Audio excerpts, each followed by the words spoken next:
રાજસ્થાનથી રિક્ષામાં સીએનજી કિટની જગ્યાએ દારૂ લઈને આવેલા શખ્સને અમદાવાદ ક્રાઇમ બ્રાન્ચે ઝડપી પાડ્યો છે। અમદાવાદ ક્રાઇમ બ્રાન્ચના પીઆઈ મેહુલ ચૌહાણ અને તેમની ટીમે બાતમીના આધારે દાણીલીમડા વિસ્તારમાં એક રિક્ષા ચાલકને ઝડપી લીધો હતો।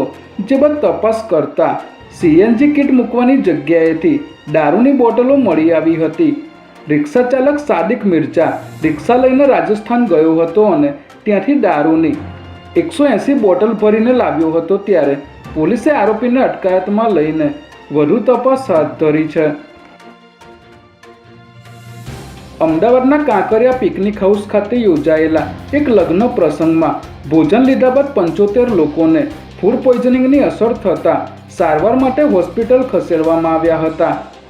કાંકરિયા પિકનિક હાઉસમાં યોજાયેલા લગ્ન પ્રસંગમાં રાત્રે 10 વાગ્યાની આસપાસ ભોજન પીરસવામાં આવ્યું હતું।